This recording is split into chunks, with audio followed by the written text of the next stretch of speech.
Welcome all to Eco World Digital Classes. आपका बहुत बहुत स्वागत है मेरी वीडियो में। ये है मैक्रो इकोनॉमिक सीरीज और हम कर रहे हैं बैंकिंग चैप्टर। आज हम जो सेंट्रल बैंक के फंक्शंस का एक टॉपिक है बैंकिंग चैप्टर में, उसका लास्ट टॉपिक करने वाले हैं। आपको याद होगा कि सेंट्रल बैंक के फंक्शंस में बहुत इंपॉर्टेंट एक फंक्शन है that it is the controller of money supply and credit in the economy. Okay, और मैंने कहा था कि क्रेडिट इन द इकोनॉमी को कंट्रोल करने के लिए RBI qualitative and quantitative methods use करता है।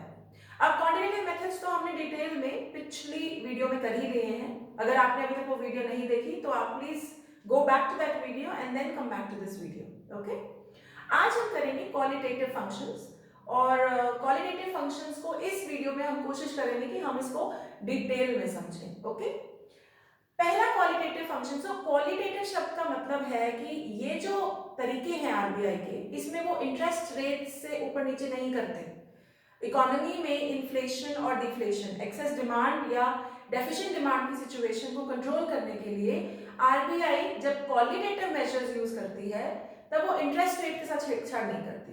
तो वो क्या करती है, आइए ये समझते हैं। सबसे पहला पॉइंट है यहाँ पे मार्जिन रिक्वायरमेंट। अब मार्जिन क्या होता है या मार्जिन रिक्वायरमेंट क्या होता है, पहले ये समझना जरूरी है।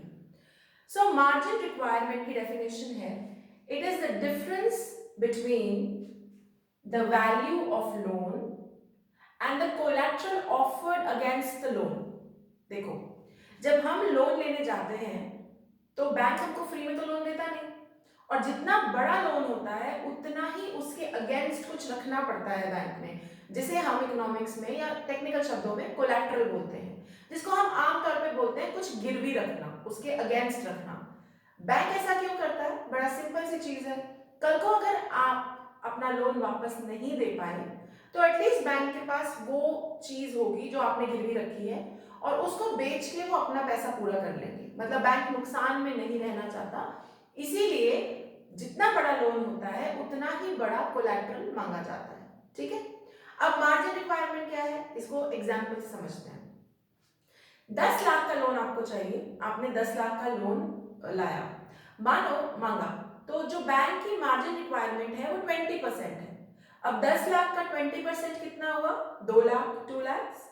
तो यानी अब कोलैटरल या जो आपको गिरवी रखनी पड़ेगी चीज, वो 12 लाख की रखनी पड़ेगी। मैं फिर से बोल रही हूँ, 10 लाख का आपको लोन चाहिए, बैंक ने मार्जिन रिक्वायरमेंट मार्जिन रखा है 20% का, तो 20% ऑफ 10 लाख होते हैं 2 लाख। 10 प्लस 2 12 लाख का कोलैटरल आपको रखना पड़ेगा ताकि आपको 10 लाख का लोन बैंक दे सके। अब बैंक ऐसा क्यों करता है? 10 लाख के लोन पे 12 लाख का कोलैटरल क्यों मांगता है? क्योंकि मान लो आपने 10 लाख के लोन के लिए कोई गाड़ी रख दी गिरवी या कोई ऐसी चीज रख दी जिसकी वैल्यू, मार्केट वैल्यू 12 लाख आज है, लेकिन हो सकता है 4-5 साल बाद उसकी वैल्यू डिटोरिएट हो जाए। आप लोग अकाउंटेंसी में पढ़ते हैं, डेप्रिसिएशन होती है एसेट्स पे, फिक्स एसेट्स पे, तो कार की वैल्यू 5-6 साल बाद कम हो जाएगी, 12 लाख तो बचेगी नहीं। तो बैंक को थोड़ा मार्जिन लेके चलना पड़ता है ताकि अगर कहीं डेप्रिसिएशन या डिटोरिएशन हो जाए वैल्यू में तो वो कवर हो जाए, और कम से कम 10 लाख का जो लोन वापस नहीं आया है उसकी पूर्ति या उसको उस कोलैटरल को बेच के बैंक पूरा कर पाए। राइट, तो इसीलिए मार्जिन रिक्वायरमेंट क्या है। अब वापस से डेफिनेशन पे ध्यान दो। 10 लाख दिमाग में रखो वैल्यू ऑफ लोन, और कोलैटरल की वैल्यू 12 लाख। क्यों? क्योंकि 20% की मार्जिन रिक्वायरमेंट है। तो अब मार्जिन रिक्वायरमेंट की डेफिनेशन क्या हुई? It is the difference between value of loan and the value of collateral offered against the loan. जो इन दोनों का डिफरेंस है 12 माइनस 10 यानी 2 लाख यानी 20%, वो आपका मार्जिन रिक्वायरमेंट है। ठीक है, यहां तक क्लियर है? ओके, अब इन्फ्लेशन में वापस से सोचिए, याद कीजिए मैंने क्या कहा था। इन्फ्लेशन में एक्सेस डिमांड की सिचुएशन है, लोगों के पास ऑलरेडी ज्यादा पैसा है, तो हम ज्यादा पैसा और नहीं बांटना चाहते और लोन नहीं देना चाहते। हम चाहते हैं लोग कम से कम, हमसे मेरा मतलब है आरबीआई चाहता है कि लोग कम से कम लोन लें, तो क्या करेंगे? मार्जिन रिक्वायरमेंट का बढ़ा देंगे। अब आप खुद सोचो, अगर मार्जिन रिक्वायरमेंट 20% से बढ़कर 40% हो गई तो इसका सीधा सीधा मतलब क्या हुआ कि 10 लाख का लोन लेने के लिए आपको 14 लाख का कोलैटरल रखना पड़ेगा। अब ये बात कई लोगों को हो सकता है ना जमे कि 10 लाख का लोन चाहिए और उसके लिए 14 लाख का तो कोलेटरल रखना है। तो इस वजह से कई लोग इकोनॉमी में डिस्करेज होंगे और लोन नहीं लेंगे। अभी क्लियर? डिफ्लेशन में उल्टा है। डिफ्लेशन में हम चाहते हैं कि लोग लोन ले, आरबीआई वांट्स कि पीपल शुड टेक लोन ताकि जो इकोनॉमी में पैसे की कमी है वो पूरी हो जाए। तो इसीलिए डिफ्लेशन के समय मार्जिन रिक्वायरमेंट कम कर दी जाती है, यानी 20% से 10% हो जाएगी। यानी 10 लाख के लोन पे सिर्फ 1 लाख का कोलेटरल देना है, 11 लाख रखने हैं आपने। तो लोगों को एनकरेजमेंट होगी to go for more loans, वो ज्यादा लोन लेंगे, इकोनॉमी में ज्यादा पैसा फ्लो करेगा and this will control the situation of deficient demand और deflation in the economy. Okay fine, are we clear? Okay, अब चलते हैं सेकंड मेथड पे। सेकंड मेथड है सिलेक्टिव क्रेडिट कंट्रोल। अब ध्यान से इसको देखो, सिलेक्टिव शब्द क्या होता है? जो सिलेक्टिव शब्द का मतलब है वो है मतलब किसी को देना, किसी को ना देना।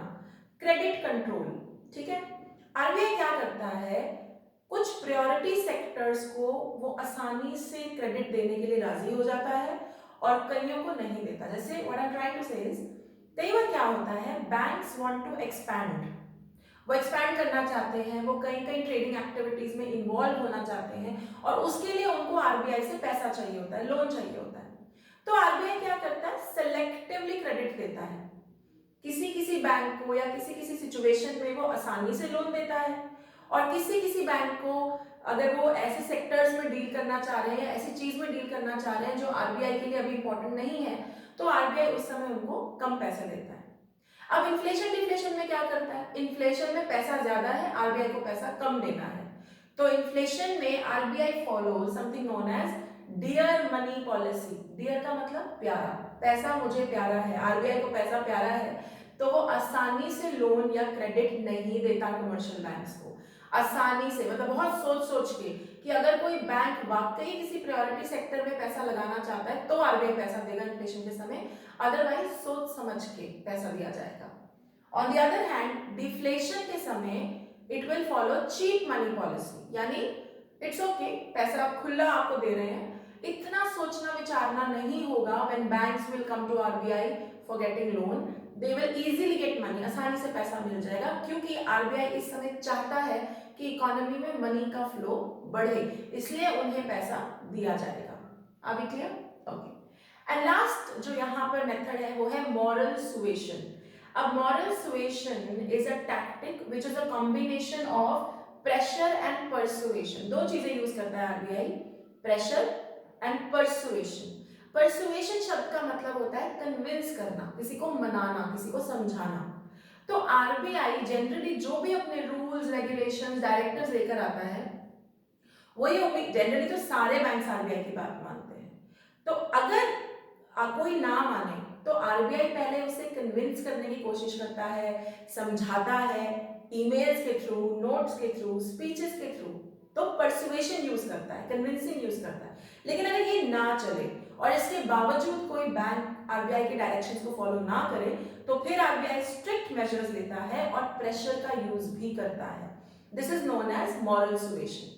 अब इस पॉइंट में इन्फ्लेशन डिफ्लेशन वाली का कोई एग्जैक्ट आंसर नहीं है, बट ये पॉइंट ऐसे समझने वाला है कि चाहे इन्फ्लेशन हो चाहे डिफ्लेशन हो, आरबीआई ने कहा है कि रेट बढ़ाओ, रेपो रेट बढ़ानी है तो बढ़ानी है, आरबीआई ने कहा है कि रेपो रेट काटनी है तो मतलब काटनी है। अब ऐसा करने में जो आसानी से मान जाए ठीक है, otherwise RBI can also use pressure.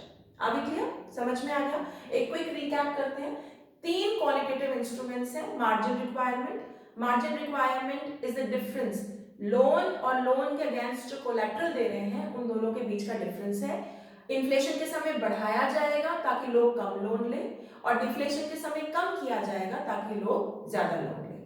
Selective credit control, पैसे को आरबीआई सोच समझ के कमर्शियल बैंक्स को देती है, इन्फ्लेशन के समय बहुत सोचती है, डियर मनी पॉलिसी फॉलो करती है, जबकि डिफ्लेशन के समय आसानी से चीप मनी पॉलिसी फॉलो होती है, आसानी से लोन दिया जाता है।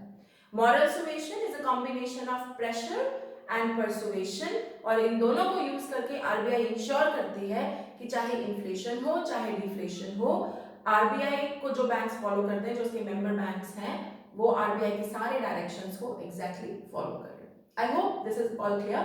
With this we close the banking chapter. Banking का chapter closed है.